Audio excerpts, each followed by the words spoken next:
Hi everyone, AI web and GFX studio के अंदर मैं आप सब लोगों को वेलकम करता हूँ। और आज की वीडियो के अंदर हम लोग अपनी सीएसएस की क्लास मज़ीद कंटिन्यू करेंगे। तो आज का टॉपिक जो है वो थोड़ा इम्पॉर्टेंट भी है और इंटरेस्टिंग भी है। और आज के दिन हम लोग पढ़ेंगे डिफ के बारे में। डिफ क्या होता है? डिव एक्चुअली एक बॉक्स को कहते हैं। मैं यहाँ पे एक डिव बना देता हूँ। अच्छा, ये चीज़ तो HTML की ही है। ओके, यहाँ पे मैंने आई लिख दिया एक डिफ के अंदर, मैंने इसको सेव करा और मैं आप लोगों को इसको पहले रन करके दिखा देता हूँ। करता हूँ एड, सॉरी। अच्छा, ये देखिए, ये मेरे पास एक डिव आ रहा है हाय नाम का।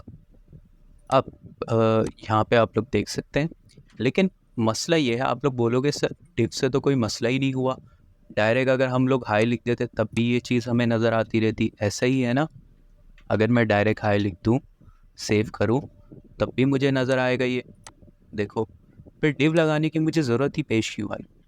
तो देखो, ये कॉन्सेप्ट समझ लो, डिव बहुत ज़्यादा इंपॉर्टेंट है ग्राफिक डिज़ाइन, वो वेब डिज़ाइनिंग के अंदर। एक्चुअली डिव होता है एक बॉक्स, एक बक्सा, एक कंटेनर। इसको इस तरीके से समझ लें, आप लोगों के पास एक पानी की बोतल है। ओके, अब वो बोतल जो है, इस वक्त मैं आपको कह रहा हूँ आपके पास पानी की बोतल है, तो आप मुझसे बोलोगे कि हाँ मेरे पास पानी की बोतल है। तो अब मैं आप लोगों से पूछूंगा कि यार उस बोतल का कलर क्या है, फिर आप मुझे उसका कलर बताओगे। मैं बोलूँगा यार साइज़ क्या है, छोटी बोतल है, बड़ी बोतल है या दरमियानी बोतल है, आप लोग मुझे वो बताओगे। सही? तो बिल्कुल यही काम होता है डिफ़ का। आई डोंट थिंक ये इतनी अच्छी एग्जाम्पल फिट होगी या नहीं इसके ऊपर, लेकिन जैसे जैसे हम करेंगे आप लोगों को ये चीज़ें समझ में आएंगी। अच्छा देखें, मेरे पास एक डिव है, बस इतना याद रखें, ये एक बक्सा है, एक बॉक्स है, एक खाली डब्बा है ये। सही है? इस डब्बे को मैंने CSS पहले खोलते हैं अपनी, याद है ना मैंने कहा था टाइटल के नीचे आते हैं, स्टाइल का टैग लगाते हैं, क्लोज करते हैं। उप्स, सॉरी, स्टाइल का टैग लगाते हैं, क्लोज करते हैं, और ये एक एक्स्ट्रा आ गया, दैट्स इट। अब मैंने कहा ये जो मेरा डिव है ना, और इसको कर्ली ब्रैकेट खोलते हैं। अब मैं कहता हूँ इस डिव का बैकग्राउंड कलर आप कर दें एक्वा। सेव करता हूँ। अब मैं आपको रन करके दिखाता हूँ अब क्या होता है। रिफ्रेश करा, ये देखें, ये पूरा का पूरा एक डिव आ रहा है मेरे पास। अब आप लोगों को नज़र आया डिव क्या है? मैंने बताया था ना आपको, डिव एक खाली चीज़ है, खाली बॉक्स है। इस खाली बॉक्स के अंदर हमने हाई रखा हुआ है। अगर हम चाहें तो इसके अंदर बटन भी रख सकते हैं। मैं इसको हटाता हूँ, यहाँ पे मैं एक बटन लगा देता हूँ।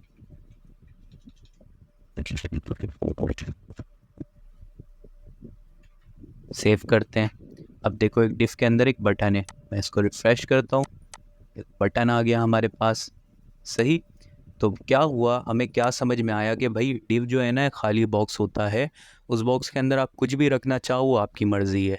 सही? उस खाली डब्बे के अंदर आप कुछ भी रखो। एक टिफ़िन बॉक्स होता है ना, टिफ़िन के अंदर आपकी मर्ज़ी है कि आप सैंडविच रखो, रोटी रखो, पराठे में चीनी डाल के रखो, ये सब चीज़ें आपकी मर्ज़ी होती हैं। ऐसे ही हमारा डिव है। आई होप ये डिव आप लोगों को अच्छे तरीके से समझ में आ चुका होगा। ये इतना बताने का मकसद मेरा ये था क्योंकि ये इम्पॉर्टेंट प्रॉपर्टी है, बहुत ज़्यादा आगे काम आएगी, इसलिए मैंने सोचा कि आप लोगों को इसको डिटेल से मैं एक्सप्लेन करता हूँ। अच्छा, अब जैसा कि मैंने कहा आप लोगों से कि ये एक डब्बा है, एक खाली बॉक्स है, एक टिफ़िन है। अब इसका कुछ साइज़ भी हम लोग दे सकते हैं अपनी मर्ज़ी का। साइज़ के लिए होता है लंबाई या चौड़ाई, यानी विड्थ और हाइट। विड्थ क्या होती है? चौड़ाई। विद में दे देता हूँ, मैंने विद कहा कि भाई 80% आप विद रखोगे। सेव करता हूँ। मैं अब आप लोगों को दिखाता हूँ। विद मैंने 80% रखी, 100% तो ये पूरा होता, 80 रखी है तो देखो आधी हो गई। अब ये बक्सा आधा है। फिर मैंने कहा यार इसकी हाइट जो है आप कर दो 40। चलो 40% पहले मैं आप लोगों को लगा के दिखाता हूँ।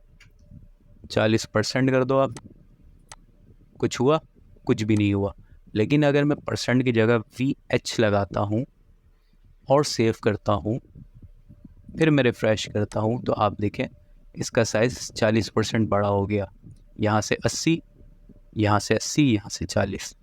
तो आई होप ये चीज़ आप लोगों को समझ में आई होगी। और ये VH और परसेंट के ऊपर अभी आप लोग इतना ध्यान नहीं दो, ये हम लोग जब नेक्स्ट क्लास करेंगे उसके अंदर मैं आप लोगों को बताऊंगा ये असल में यूज़ क्यों होता है। अभी बस आप लोग इसको प्रैक्टिस के लिए इतना समझ लो कि ये लंबाई और चौड़ाई देने का तरीका है। तो मैंने जो है आप लोगों को बताया कि खाली बक्सा था, मैंने इसको कहा भाई ये मेरा खाली बक्सा है ना, 80% चौड़ा है, 40% लंबा है, और उस बक्से के अंदर ना मैंने एक बटन रखा हुआ है। आ गया समझ में आप लोगों को? इसी तरीके से हम लोग इसके अंदर कितने भी टैग रख सकते हैं, ये हमारी मर्ज़ी है। आई होप ये डिफ़ का कॉन्सेप्ट आप लोगों को अच्छे तरीके से समझ में आया होगा। इसकी आप लोग प्रैक्टिस करें, और कुछ ना समझ में आए तो आप लोग मुझसे पूछ सकते हैं। अब डिफ़ के बाद मैं आप लोगों को बताता हूँ दूसरा कॉन्सेप्ट, यानी कि अगर मेरे पास यहाँ पे दो डिव हैं, फ़र्ज़ करें एक और मेरे पास डिफ़ मौजूद है। इसका बैकग्राउंड कलर मैं दे देता हूँ ऑरेंज, और इनकी ना मैं थोड़ी कम कर देता हूँ, इनकी भी मैं 20 कर देता हूँ और इसकी भी मैं 20 कर देता हूँ। सही, इतना मैंने कर दिया। और एक नया डिव बनाता हूँ यहाँ पर, डिफ। इस डिफ के अंदर जो है मेरे पास पैराग्राफ है कुछ भी, और बस इसको सेव करते हैं, रन करते हैं, फिर मैं आपको दिखाता हूँ। ये देखिए, अब मसला ये आ रहा है, दो डिव बन तो गए मेरे पास, लेकिन दोनों का कलर ही ऑरेंज आ रहा है, और मैंने जो है ऑरेंज कलर नहीं रखा, मैंने एक का कलर एक्वा रखा है और दूसरे का कलर ऑरेंज रखा है। लेकिन यहाँ पे एक का कलर एक्वा नहीं आ रहा, इन लोगों ने दोनों का कलर ऑरेंज कर दिया। क्यों? ऐसा क्यों हुआ? ऐसा इसलिए हुआ क्योंकि हमने क्लास के अंदर जो है डिफ को टारगेट किया हुआ है। अब देखें ना, डिव यहाँ पर भी है, यहाँ पर भी है, तो इसको थोड़ी, ये तो है दोनों के दोनों डिफ को एक ही चीज़ समझ रहा है। सही, इसको इस तरीके से आप लोग समझें कि जैसे आप लोगों के घर के अंदर आप लोग फ़र्ज़ करें आप लोग दो बहन भाई हैं। सही, अब आपकी अम्मी जो है आवाज़ देती है, मेरे बच्चे इधर आओ। अब आप दोनों ही अपनी माँ के बच्चे हो, अब आप दोनों में से कौन जाएगा? ज़ाहिर सी बात है ना, आप दोनों चले जाओगे, बोलोगे जी अम्मा आप बोलो क्या बोल रही हो। तो इस चीज़ से, इस कन्फ्यूजन से बचने के लिए आप लोगों के नाम रखे गए होंगे कि फ़ला आपको बोले कि बेटा अंजलि तुम इधर आओ, बेटा इमरान तुम इधर आओ। सही, तो ये एक नाम रखे गए होते हैं अलग अलग, ताकि हम सिर्फ जिस चीज़ को कॉल कर रहे हैं उसको उसी के नाम से बुलाएं। सही, ये आई होप आप लोगों को इस एग्जाम्पल से अच्छे से समझ में आया होगा। अब डिफ के अंदर भी हम लोग नाम रख देते हैं।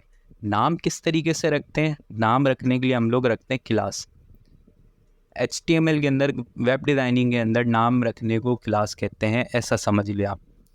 मैं इसको क्लास के अंदर कह देता हूँ भाई इसका नाम ना, ये मेरा डब्बा है, ये मेरा टिफ़िन है, ये है मेरा राहुल का टिफ़िन है, ये मेरा नहीं, वो एक फ़िल्म भी आई थी ना स्टैनली, तो मैं यहाँ पे स्टैनली लिख देता हूँ, स्टैनली का टिफ़िन है।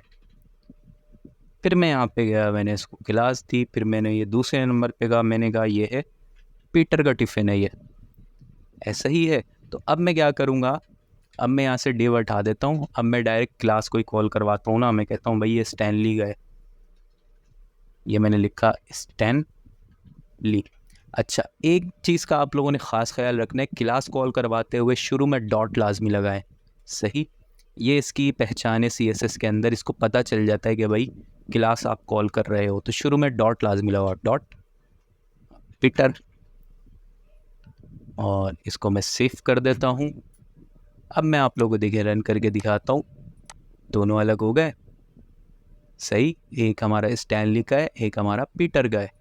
और ये कैसे हुआ? ये हमारी क्लास की बदौलत हुआ। जैसा कि मैंने आप लोगों को कहा कि हर चीज़ का हम लोग नाम दे देते हैं। अगर हम लोग नाम ना दें, इसको सिर्फ डिव के नाम से ही बुलाएं, फिर ये कंफ्यूज हो जाएगा, ये कहेगा कि यार एक ही नाम है इन सब चीज़ों का, तो एक ही कर देते हैं। इसलिए अलग अलग सबको नाम दे देते हैं, ताकि अलग अलग चीज़ों को हम लोग कॉल करवा सकें। और मैं उम्मीद करता हूँ कि आप लोगों ने आज क्लास का कॉन्सेप्ट भी समझा होगा और डिफ का कॉन्सेप्ट भी समझा होगा। दोनों बड़े कॉन्सेप्ट हैं, और आई होप आप लोगों को वीडियो अच्छी लगी होगी। एंड मेरी आप लोगों से रिक्वेस्ट है, प्लीज़ चैनल को लाइक सब्सक्राइब ज़रूर करें, ताकि इसी तरीके की मैं मज़ीद वीडियोस आप लोगों के लिए लेके आता रहूं। और चलें आज की वीडियो को एंड करते हैं, मिलते हैं फिर किसी और वीडियो के अंदर। तब तक के लिए गुड बाय, टेक केयर।